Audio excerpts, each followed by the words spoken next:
Today we make a great advance to truth by letting idols go and opening our hands and hearts and minds to God today.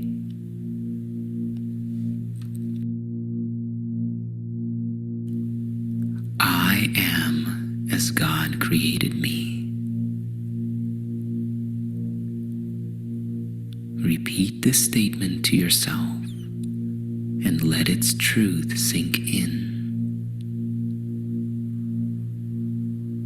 Try now to see and feel yourself as God created you. Pure, whole, and perfect, just as you were created from the first. Nothing that has ever happened to you, no thought, no decision, and no feeling you've ever had, has made any changes in you which have any reality.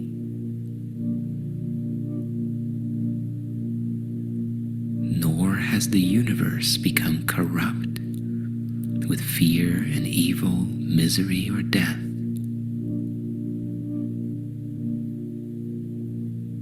For all of creation remains exactly as it was created by love.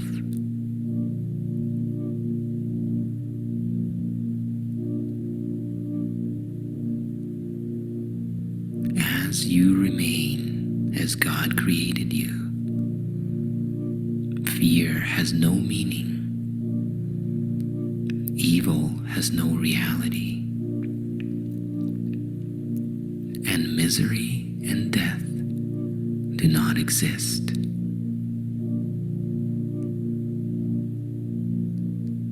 Remain in this awareness for the remainder of the practice period and repeat the central idea from time to time if your mind should wander. Continue on your own now.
As you approach the completion of this practice period, take a deep, slow, and full breath in. Breathe all the way to the top and hold it as you behold the intention to integrate the fruits of your practice into your thought system. And as you exhale now, relax and release and trust that the integration is taking place. And remember to bring this idea with you into the rest of your day. Remember and acknowledge the Christ in you throughout the day with your thankful heart and loving thoughts for all who meet with you today. For this is the way we remember our true self. And we will say that we may be reminded of our holy self, the Christ in each of us. I am as God created me. Declare this truth as often as you can today. This is the truth that makes you free. This is the key that opens up the gate of heaven by allowing forgiveness to rest on everything you see.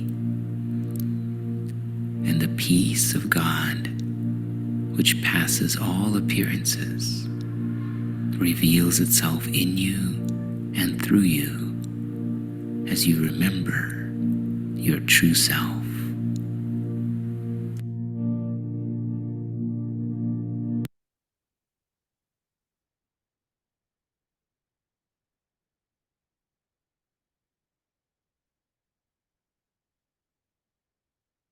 All right.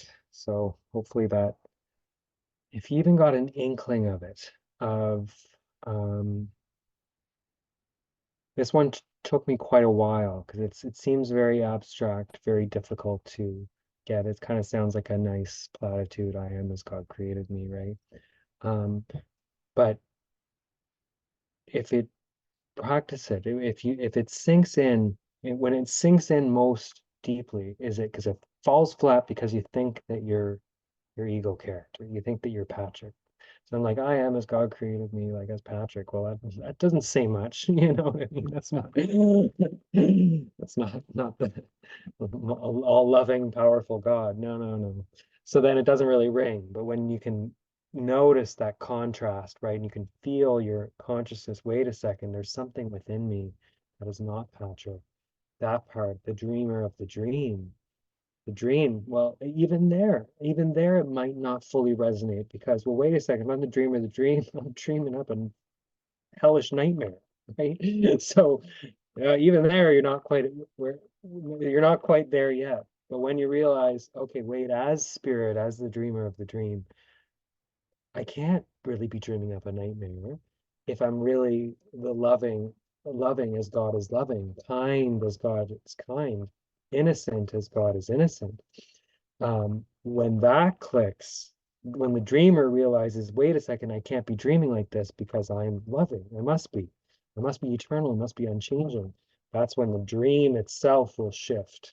And that's where this line, it just seems like words. When you realize that we can't dream up a world unlike God as He created us, when you realize that doesn't make sense, I have to be creating on His, then all of a sudden the veil on this world drops and you start to see beyond it, which is a spiritual vision you feel with your heart, but that's when you can see heaven right now, here and now. And the people, the enemies, the ego characters that seem to populate your dream drop away and you see the light and you see yourself, these bodies that seem to be separate from you, that seem to be, sometimes with you, sometimes not. All of a sudden, you're one with all of them. The loved ones who died, the enemies who seem to be coming after you, all of a sudden you're in this loving, peaceful communication. And that's where you get that glimpse of heaven. So if you sit with it long enough and feel the dissonance, feel if it doesn't feel right, and open your mind, sink deeper. And as you go deeper, you'll sink past this Patrick self, even past the dreamer self, the dreamer of the nightmare. And you realize, wait a second, even beyond that, there's a self uh, that is one with God, that creates with love and innocence and light. And that's when it will kind of click through. And you'll get glimpses of it as you forgive. That opens the mind to this, and it starts to make more sense. Our consciousness starts to float a little more outside of our ego characters, and that's when um, the magic begins to happen. Anyway, does anybody have any questions or comments or anything before I end the recording?